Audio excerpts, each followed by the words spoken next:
Assalamualaikum warahmatullahi wabarakatuh. Innal hamdalillah nahmaduhu wa nasta'inuhu wa nastaghfiruh wa na'udzu billahi min syururi anfusina wa min sayyiati a'malina. May yahdihillahu fala mudilla lahu wa may yudlil fala hadiyalah. Asyhadu an la ilaha illallah wahdahu la syarikalah wa asyhadu anna Muhammadan abduhu wa rasuluh. Allahumma salli ala Muhammad wa ala ali Muhammad kama sallaita ala Ibrahim wa ala ali Ibrahim innaka Hamidum Majid.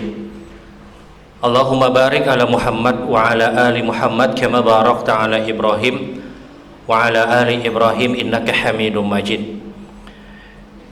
Ikhwanu fiddin rahimakumullah, ibu-ibu, bapak-bapak, saudara-saudara, jamaah salat maghrib dan salat isya insyaallah Masjid At-Taqwa rahimakumullah. Alhamdulillah, mari sama-sama kita lebih dulu bersyukur kepada Allah Subhanahu wa taala.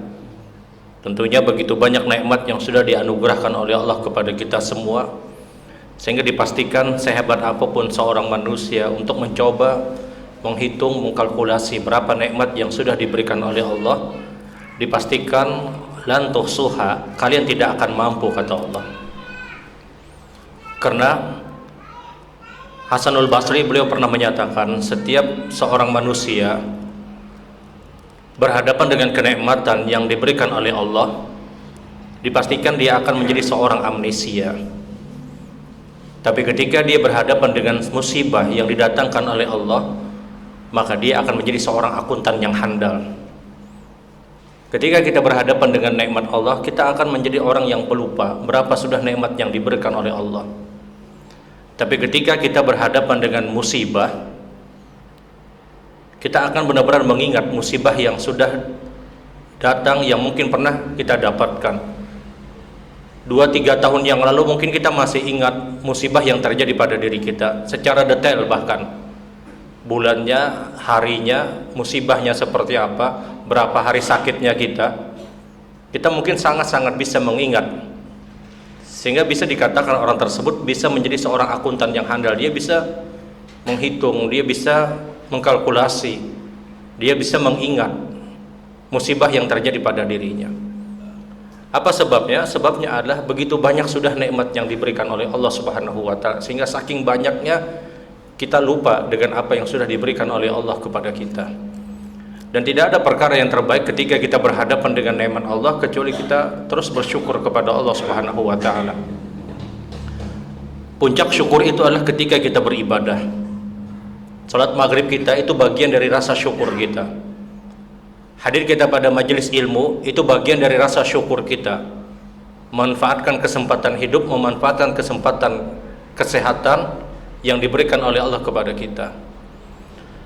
Malam hari ini kita akan bersama dengan ta'ziyah, adab dan anjuran atau sunnah bagaimana bertakziah yang diperintahkan. Ta'ziyah itu adalah salah satu sunnah dari sunnah-sunnah Rasul. Saking sempurnanya Islam ini, sampai syariat mengatur bagaimana seorang muslim itu bertakziah, mendatangi saudaranya yang mendapatkan musibah, meninggalnya seseorang, dia datang dan dikenal dengan istilah ta'ziyah. Ta'ziyah itu bisa dilakukan sebelum jenazah tersebut dikubur ataupun jenazah tersebut sudah dikubur. Jadi ta'ziyah tidak mutlak dilakukan sebelum jenazah tersebut dikubur, tidak mutlak. Seorang yang tidak sempat untuk bertakziah ketika jenazah tersebut sudah dikubur, dia boleh bertakziah setelah dikuburnya jenazah tadi. Hal yang demikian pernah dilakukan oleh Rasul sallallahu alaihi wasallam. Satu hari Nabi sallallahu alaihi wasallam tidak sempat bertakziah kepada keluarga sahabat yang meninggal dunia. Maka Nabi ketika itu mengajak sebahagian sahabat yang juga belum bertakziah untuk datang ke rumah sahabat tadi. Tidak disebutkan riwayat siapa sahabat yang meninggal dunia tadi. Rasul datang ke rumah orang tersebut, kemudian disambut oleh istrinya, istri dan keluarganya. Kemudian Rasul Shallallahu Alaihi Wasallam menghibur istri dari sahabat yang meninggal tadi dengan ucapan innahu min ahlil khair. Suamimu itu orang baik, kata Rasulullah. Suamimu adalah orang yang baik. Kalau Rasul sudah menyatakan dia orang yang baik, dipastikan dia itulah orang yang baik. Dan ini kalimat hiburan yang disampaikan Nabi, yang hakikatnya dialah orang yang baik. Namun perempuan tadi, istri tadi kemudian berkata kepada Rasul, benar ya Rasulullah, saya tahu suamiku ini orang baik. Tapi ada beberapa kalimat sebelum dia wafat, sebelum dia meninggal dunia, dia mengucapkan kalimat yang kami tidak mengerti apa yang dia maksud. Ada 3 kalimat yang terus dia ulang, ya Rasulullah. Kata Rasulullah, apa yang dia katakan? Kalimat apa yang dia katakan, kata Rasul? Kata istri tadi, kata istri dari sahabat yang meninggal tadi, suamiku ya Rasulullah, dia berkata, laula min ba'id, laula min jadid, laula kullah. 3 kalimatnya terus dia ulang. Bahkan ya Rasulullah, yang membuat kami sedih ya Rasulullah, meskipun kami tahu ini suami saya orang yang baik, kalimat terakhir yang dia ucapkan ya Rasulullah, laula kullah. Laula kullah. Pertama dia katakan laula min jadid, kalau seandainya yang baru. Mohon maaf, pertama dia katakan laula min ba'id, seandainya masih jauh. Kalimat kedua yang dia ucapkan laula min jadid, kalau seandainya yang masih baru. Yang ketiga dia ucapkan laula kullah, kalau seandainya semuanya. 3 kalimatnya terus dia ulang ya Rasulullah di detik-detik kematiannya. Bahkan akhir dari kematiannya dia ucapkan laula kullah, kalau seandainya semuanya. Persis setelah dia mengucapkan laula kullah, suamiku meninggal ya Rasulullah. Ini kalimat menjadikan kami resah ya Rasul. Kalau ucapannya tahlil, kalimat Allah, kalimat tasbih, kalimat istighfar atau yang lainnya, jelas ini akan menenangkan siapapun. Tapi dia ucapkan kalimat laula min ba'id, laula min jadid, laula kullah. Dan akhir dari ucapannya ya Rasulullah, dia ucapkan 3 kalimat ini, kemudian dia meninggal dunia. Ya Rasul, innana min hazin, kami sedih ya Rasulullah, kata istrinya tadi, kata perempuan tadi. Bukan sedih ditinggal suami saya, tidak. Bukan itu sebabnya ya Rasulullah. Kami tahu ini adalah sudah ditakdirkan oleh Allah Subhanahu wa taala. Tapi yang menjadi pemikiran kami ya Rasulullah, yang kami ini sedih ya Rasulullah, kalimat-kalimat ini yang dia ucapkan, yang sampai detik ini pun kami tidak mengerti. Dan ini menghantui perasaan kami ya Rasulullah.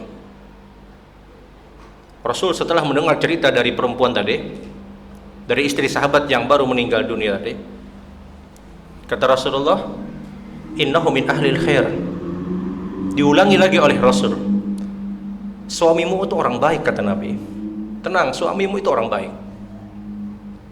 Terus Rasulullah katakan innahu min ahlil khair, dia adalah orang yang baik, dia adalah orang yang baik. Rasul sallallahu alaihi wasallam akhirnya berkata kepada perempuan tadi, ketahuilah, kata Rasul, suamimu itu pernah cerita. Kalimat pertama yang dia ucapkan laula min ba'id, kalaulah seandainya masih jauh. Suami itu pernah cerita, kata Rasulullah, suamimu pernah cerita kepada saya, satu hari ketika suamimu akan pergi ke masjid, ke Nabawi, kata Rasulullah, ke Masjid Nabawi, ada seorang sahabatku yang buta, bukan Abdullah ibnu Ummi Maktum, ada sahabat yang lain yang buta. Ada sahabat kita, ada sahabat kami ya, kata Rasulullah, yang dia masih buta, yang dia buta, dan dia ingin pergi ke masjid, kata Rasulullah. Orang buta ini tidak tahu kemana arah masjid. Lewat suamimu, kata Rasulullah, Kemudian dia mengantar orang yang buta ini ke masjid, karena dia juga ingin ke masjid. Di detik-detik kematiannya, dia melihat ganjaran pahala yang besar. Maka dia katakan, kata Rasulullah, laula min ba'id, kalau seandainya jarak antara dia mengantar ke masjid itu lebih jauh lagi, maka pahalanya lebih banyak. Sehingga itulah yang dia katakan, kata Nabi, suamimu itu pernah cerita kepada saya, kata Rasul, akan kejadian ini. Ada orang buta yang dia antar, yang dia ingin pergi ke masjid, dan di detik-detik kematiannya dia melihat pahala yang begitu besar yang diberikan oleh Allah, sebab dia mengantar orang yang buta tadi ke masjid. Sehingga dia katakan, kalau seandainya jarak dia dengan masjid yang dia tuju itu lebih jauh lagi, maka pahalanya lebih besar. Sehingga dia katakan, laula min ba'id, kalau seandainya masih jauh. Maka gembiralah istri tadi mendengar penjelasan Rasul sallallahu alaihi wasallam. Dia tanya kepada Rasul, "Atsani ya Rasul, yang kedua itu kayak apa ya Rasul? Bagaimana yang kedua ya Rasulullah?" Kata Nabi, suamimu pernah cerita kepada saya. Suamimu pernah cerita kepada saya. Ketika di musim dingin, Madinah terjadi pada musim dingin. Kita tahu udara Madinah itu sangat ekstrim. Ketika Madinah terjadi di musim dingin, ketika di musim dingin, kata Nabi, suamimu akan pergi ke masjid di waktu subuh. Dan ketika itu suami menggunakan mi'tofen, dua pakaian tebal, jaket. Saking dinginnya dia menggunakan dua jaket, dua pakaian tebal. Dia pergi ke masjid, kata Rasulullah. Di tengah jalan dia melewati ada orang yang sedang kedinginan tanpa menggunakan pakaian yang tebal, dan dia juga ingin pergi ke masjid. Maka suamimu kemudian, kata Rasul, menghampiri orang tersebut. Dia lepas jaket yang dia pakai satu, dia berikan kepada orang yang kedinginan tadi. Dia melihat pahala yang begitu besar di akhir-akhir kematiannya. Dan suami menggunakan mi'tofen, dua jaket, dua pakaian tebal. Yang satu masih sangat baru, yang satu sudah agak lama, artinya sudah biasa dia pakai. Yang dia berikan kepada orang tadi, kata Rasulullah, adalah jaket yang lebih lama, artinya bukan jaket yang baru. Sehingga dia katakan di akhir kematiannya, dia ucapkan, laula min ja'id, kalau seandainya jaket yang baru saya berikan, pahalanya lebih besar. Tapi suamimu sudah mendapatkan pahala yang begitu besar, kata Rasul. Kita lihat, ini orang sangat baik, dan dia jaga keikhlasannya. Rahasia ini hanya dia sampaikan kepada Rasul, tidak kepada istrinya, orang terdekat. Meskipun seorang suami, dia boleh cerita kepada istrinya apa yang sudah dia lakukan. Untuk apa? Untuk memberikan semangat. Tapi sahabat ini saking ikhlasnya, dia tidak ingin terjebak kepada perbuatan riya, ujub ataupun yang lainnya. Sama istrinya pun tidak dia ceritakan. Dia hanya cerita kepada Rasul. Rasul telah jelaskan kalimat yang kedua, kalau seandainya yang masih baru tadi, dengan kejadian tadi. Maka bergembira istri tadi, saking gembiranya dia menangis. Dia menangis karena sudah mendapatkan jawaban yang sangat-sangat memuaskan. Kemudian dia berkata kepada Rasul, ya Rasulullah, atsalis, yang ketiga seperti apa ya Rasul? Kalimat terakhir yang dia ucapkan, dan itu akhir dari kematiannya, dia mengucapkan laula kullah, kalau seandainya semuanya. Rasulullah bertanya kepada perempuan tadi, apakah engkau ingat, kata Nabi, engkau satu hari melaksanakan puasa sunnah bersama suamimu, ketika itu engkau akan berbuka puasa, dan engkau hanya mempunyai sepotong roti untuk makan, untuk berbuka puasa. Apakah engkau masih ingat, kata Rasul, engkau ketika akan berbuka puasa hanya punya sepotong roti? Dia ingat, dia coba ingat memorinya, dia katakan, na'am ya Rasulullah, falana khubzun wahid. Benar ya Rasulullah, ketika itu kami hanya punya satu potong roti. Kata Rasul, bukankah di hari itu kalian berdua puasa sunnah, kalian akan berbuka puasa, kalian menunggu adzan maghrib dikumandangkan, bukankah datang seseorang ke rumah kalian, kata Rasul. Dia katakan, benar ya Rasulullah, seorang yang meminta-minta, seorang yang dzil hajah, orang yang sangat perlu untuk makan, orang yang sedang kelaparan. Kata Rasul, bukankah ketika itu kalian heran, dalam keadaan bingung, apakah memberikan roti yang akan kalian makan untuk berbuka puasa, atau memberikan kepada orang yang kelaparan tadi? Dia katakan, benar ya Rasulullah, kami bingung, apakah kami berikan roti ini kepada orang tadi, sementara kami ingin berbuka puasa dan kami hanya punya sepotong roti. Maka Rasul Shallallahu Alaihi Wasallam berkata kepada perempuan tadi, bukankah suamimu, kata Rasulullah, yang memotong roti tadi, separuh untuk berbuka puasa untuk kalian berdua dan separuh untuk orang yang meminta tadi? Benar ya Rasulullah, katanya. Maka dia katakan, laula kullah, kalaulah seandainya roti itu semuanya dia berikan kepada orang tadi, pahalanya jauh lebih besar. Kalaulah seandainya dia berbuka puasa cukup dengan hanya meminum saja, kemudian roti itu dia berikan kepada orang tadi, pahalanya lebih besar. Sehingga dia katakan, laula kullah, kalaulah seandainya semuanya. Tapi itu pun, kata Nabi, suamimu telah mendapatkan rahmat dari Allah. Ulun ingin gambarkan kenapa ini ulun sampaikan kepada kita semua hadis ini. Ini pelajaran penting. Ketika ada keluarga kita, saudara kita, atau siapapun, dia dalam keadaan nazah, dalam keadaan sakaratul maut. Terkadang, mohon maaf, ada sebahagian orang mengucapkan kalimat-kalimat yang kita tidak mengerti kalimat tersebut. Apa kalau bahasa kita tuh lah meranyau ya orang tuh. Dia berbicara tidak mengerti apa yang dia sampaikan, apa yang disampaikan oleh orang yang akan meninggal. Keluarganya tidak ada yang mengerti.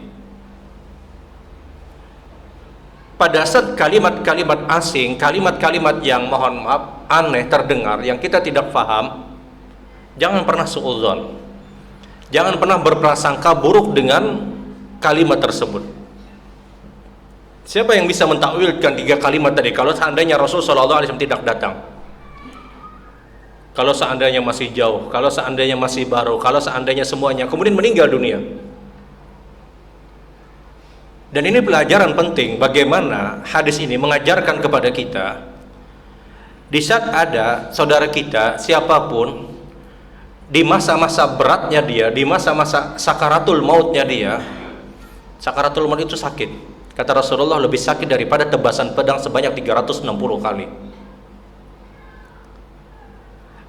Di saat masa yang demikian itu terjadi, di masa sakaratul maut itu terjadi, terkadang ada kalimat-kalimat asing yang keluar dari lisan orang yang akan meninggal dunia, yang kita tidak tahu, kita tidak mengerti.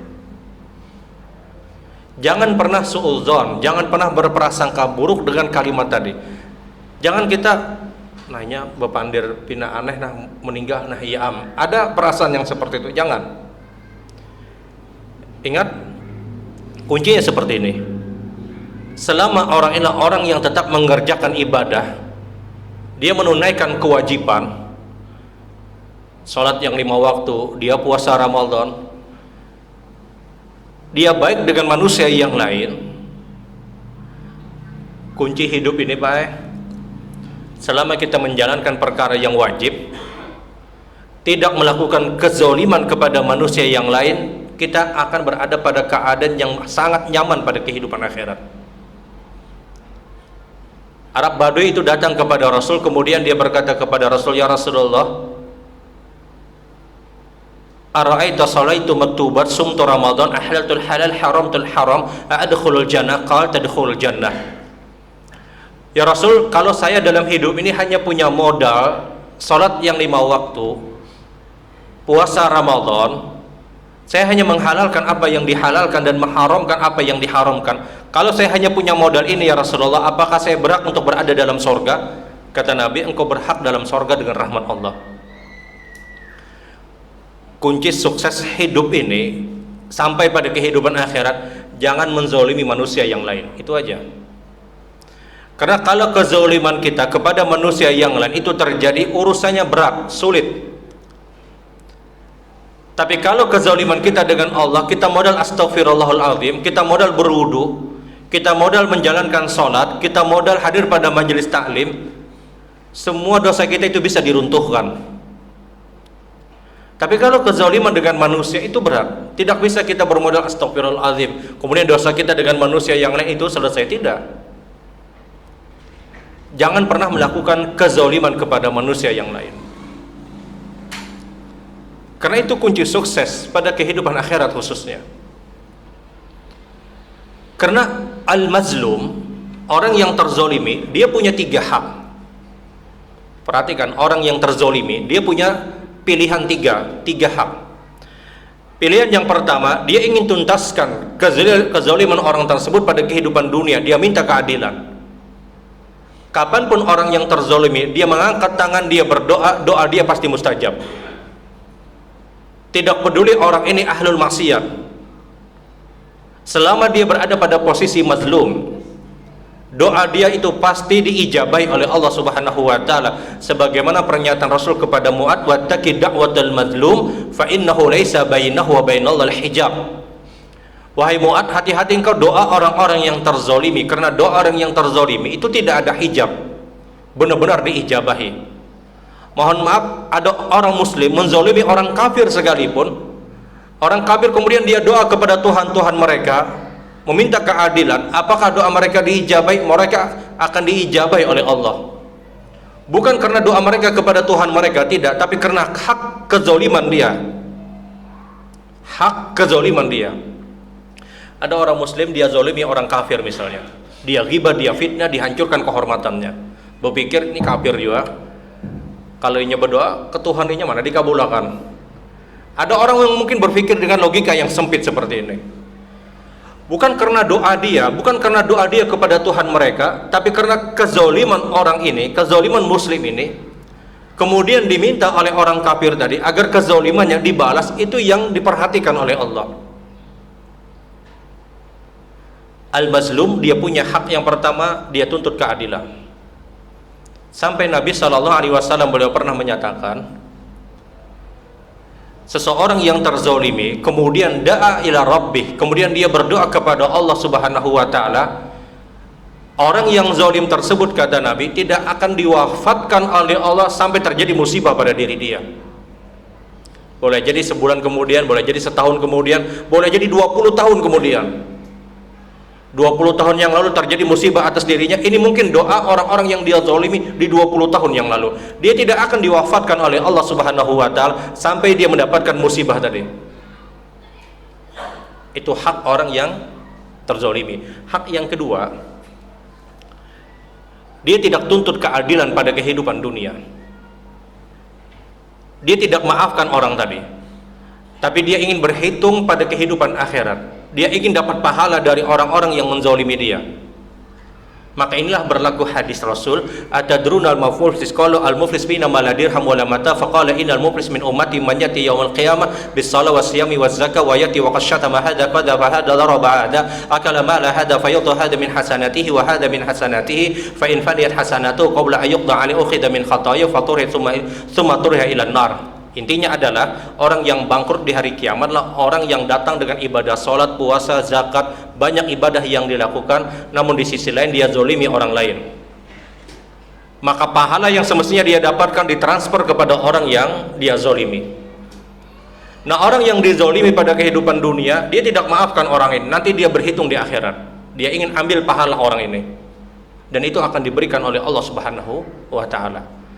Sampai ada salah satu ulama di generasi tabi'in mengatakan, kalau seandainya pengharapan ini bukan sebuah dosa, maka saya berharap semua orang yang ada di kota ini menghancurkan kehormatan saya.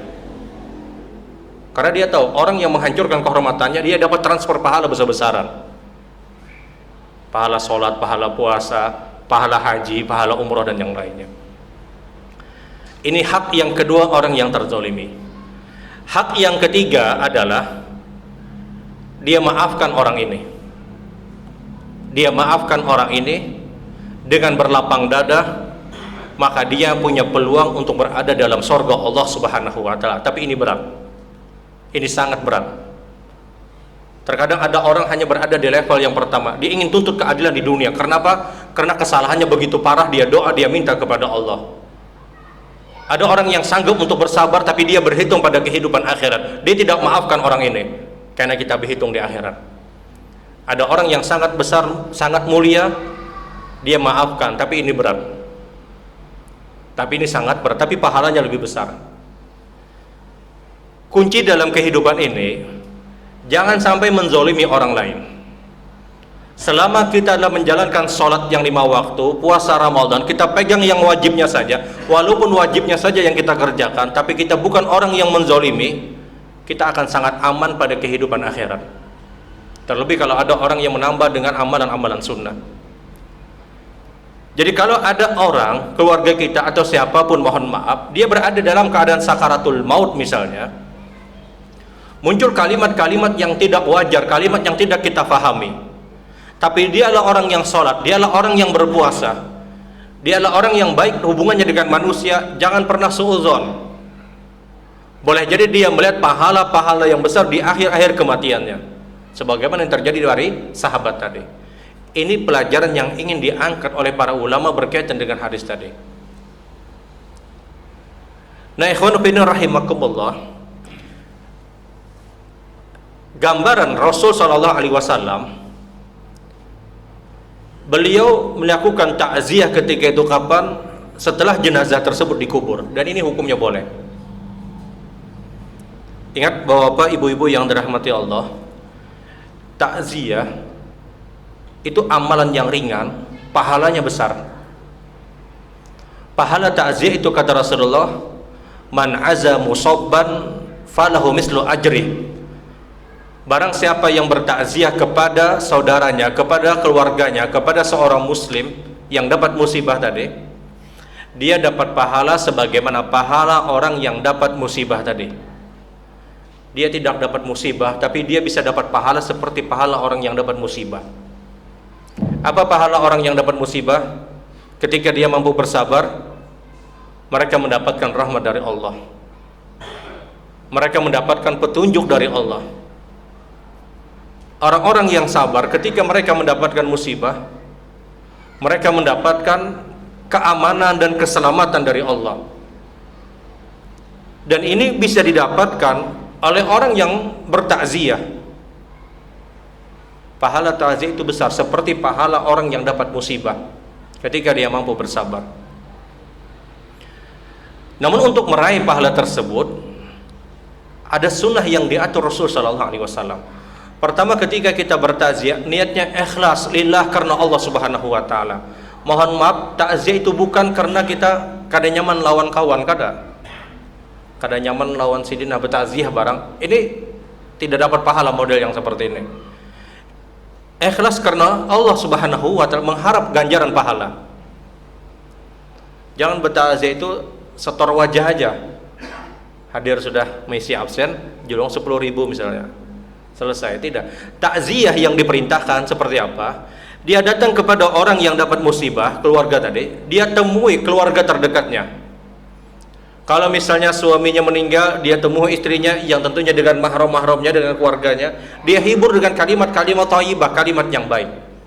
Suamimu insyaallah baik, sabar. Ini sudah ditentukan oleh Allah. Ini hanya perpisahan sementara. Toh nanti juga bertemu pada kehidupan akhirat. Hanya berpisah mungkin 10-20 tahun atau berapapun, insya Allah tetap berkumpul. Dia berikan kalimat-kalimat motivasi kepada orang yang dapat musibah. Dia datang kepada orang tersebut, kemudian dia hibur dengan kalimat-kalimat yang baik. Tidak memakan waktu yang banyak, 5-10 menit mungkin selesai. Yang paling afdol ketika bertakziah adalah dia bawa makanan kepada orang yang dapat musibah tadi. Sebagaimana Rasulullah SAW perintahkan kepada para sahabat, takala Ja'far meninggal dunia, kata Rasulullah, isnau li ali Ja'far ta'aman fa innahu ya'tihi ma yushghiluhum. Bikin makanan untuk keluarga Ja'far, Kenapa? Karena sekarang keluarga Ja'far mereka disibukkan dengan meninggalnya Ja'far, bikin makanan, drop makanan, berikan makanan kepada mereka, kata Rasul. Ya, misalnya bawa nasi bungkus kah, 10-20 bungkus kah. Ini untuk menjaga kesempurnaan, Pak. Bukan orang yang dapat musibah menyiapkan makanan, tidak. Ini kadang-kadang mohon maaf terbalik wadah kita nih, Pak lah. Sidin sudah dapat musibah, sibuk untuk memberikan makanan. Padahal yang diperintahkan Rasul adalah orang yang bertakziah. Ketika Ja'far meninggal, Rasulullah perintahkan kepada sahabat bikin makanan untuk keluarga Ja'far.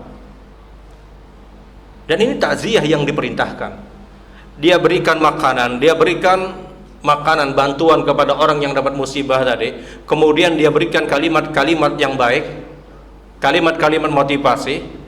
Kalau dia mampu untuk mendoakan, dia doakan. Misalnya jenazahnya masih ada di rumah, dia doakan agar dia mendapatkan rahmat, agar dia mendapatkan ampunan. Dan takziah itu maksimal di luar dari keluarga terdekat itu hanya 3 hari. Kalau kita belum bertakziah lawan saudara kita, mohon maaf, lawan tetangga kita atau siapapun yang dia mungkin bukan keluarga kita, hanya teman mungkin. Kalau sudah lewat hari yang keempat setelah dia meninggal dunia, tidak perlu lagi bertakziah. Maksimal hanya hari yang ketiga. Meninggal misalnya hari Jumat, Sabtu, Ahad, hari Senin bertakziah, tidak usah lagi. Maksimal di 3 hari sebagaimana perintah Rasul SAW, kecuali keluarga terdekat. Kenapa? Karena orang yang dapat musibah itu biasanya hari pertama dia masih shock, masih perlu untuk mendapatkan hiburan, perlu untuk mendapatkan kalimat-kalimat yang baik, perlu untuk ditenangkan. Hari yang kedua itu sudah mulai berkurang. Hari yang ketiga dia jauh lebih tenang daripada hari yang pertama. Tahu-tahu kita datang di hari yang keempat, kita takziah, itu akan membuka lagi memori dia yang sudah biasa, yang sudah mulai agak tenang. Ini yang dihindari oleh Rasul SAW. Lihat bagaimana syariat mengatur seperti ini. Kecuali keluarga terdekat. Nah, baik bapak-bapak, ibu-ibu yang dirahmati Allah, mungkin ini dulu berkaitan dengan takziah, salah satu sunnah dari sunnah-sunnah Rasul.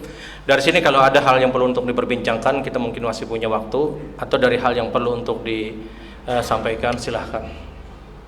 Kalau ada pertanyaan silahkan.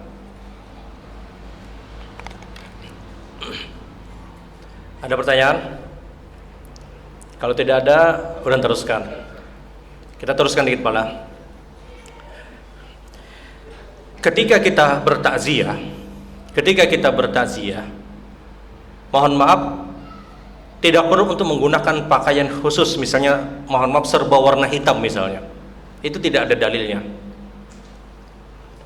Kawan hendak bertakziah membawai, hadang dahulu aja, aku berganti baju dulu aja jadi. Berganti baju warna hirang seberataan. Ini tidak perlu, ini tidak ada sunnahnya. Tidak ada sunnah dari Rasul Sallallahu Alaihi Wasallam. Ya kecuali memang awalnya beliau tetap sudah menggunakan baju warna hitam, ya ini tidak masalah. Tapi dengan bersengaja, ini yang tidak ada. Dengan bersengaja, ini yang tidak ada. Jadi tidak ada takziah itu dengan pakaian-pakaian khusus. Takziah juga tidak ditetapkan waktu secara khusus, tidak. Intinya sekali lagi maksimal ada di hari yang ketiga. Hari yang keempat tidak perlu lagi untuk bertakziah. Sekarang khilaf para ulama, apakah kita disyariatkan untuk bertakziah? Bukan disyariatkan, apakah diperbolehkan untuk bertakziah kepada seorang kafir yang itu adalah tetangga kita misalnya? Ini khilaf para ulama. Namun wallahu alam, harus sampaikan hukumnya. Jumhur ulama menyatakan tidak dianjurkan. Hanya sedikit pendapat para ulama yang memperbolehkan untuk bertakziah kepada orang kafir. Kenapa jumhur ulama menyatakan tidak perlu untuk bertakziah kepada orang kafir? Karena la faedatan fi, tidak ada faedah yang kita dapatkan. Kita bukan orang yang mendoakan dia. Kita bukan orang yang mendoakan dia. Sehingga jumhur ulama berpendapat tidak perlu orang tersebut bertakziah. Rasul benar memang pernah bertakziah kepada seorang musyrik pada saat itu, tapi Rasul mengambil faedah yang begitu besar. Ketika orang tersebut didatangi Rasul Sallallahu Alaihi Wasallam sebelum dia meninggal dunia, Rasulullah bukan bertaziah, Rasulullah mendatangi orang yang dapat musibah sakit. Di akhir-akhir kematiannya, dia kemudian memeluk agama Islam. Dia kemudian bersyahadat, kemudian dia meninggal dunia. Jadi Rasul memang pernah datang kepada seorang yang akan meninggal dunia, orang kafir, tapi ada faedah yang begitu besar pada saat itu. Dan sini gambaran kata para ulama, kalau kita melihat sejarah yang terjadi pada zaman Rasul sallallahu alaihi wasallam, mohon maaf, hampir tidak didapatkan atau bahkan tidak didapatkan Nabi itu pernah bertaziah kepada orang kafir secara khusus, tidak. Nabi tidak pernah bertaziah dengan orang kafir, kepada orang kafir secara khusus, itu tidak pernah dilakukan Rasul sallallahu alaihi wasallam. Dan ini gambaran bagaimana Rasul ketika tidak pernah untuk bertaziah kepada orang kafir, sikap inilah yang diambil oleh jumhur ulama. Kalau seandainya ada yang berpendapat, taruhlah misalnya mazhab Syafi'iyah, namun ini pun qaul, ini pun pendapat, boleh bertaziah kepada orang kafir hanya sebatas dia datang, tidak perlu untuk masuk ke dalam rumahnya.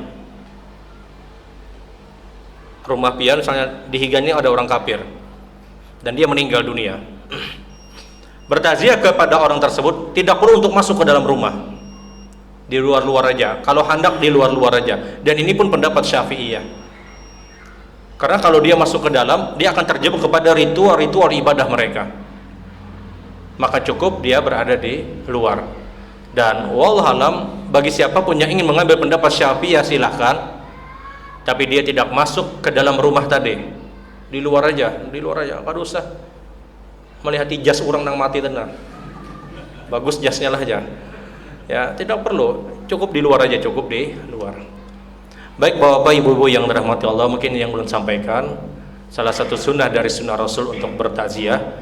Dan sekali lagi intinya adalah pertama ikhlas, mengharap pahala dari Allah, kemudian taziah tersebut adalah memberikan kalimat motivasi yang baik kepada keluarga terdekat, kemudian kalau bisa dia mendoakan, dia doakan. Tiga hal ini yang harus dihadirkan pada saat dia bertaziah.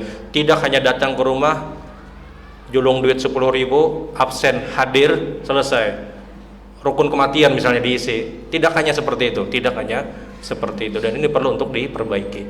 Subhanakallahumma bihamdik, asyhadu an la ilaha illa anta, astaghfiruka wa atubu ilaik. Assalamualaikum warahmatullahi wabarakatuh.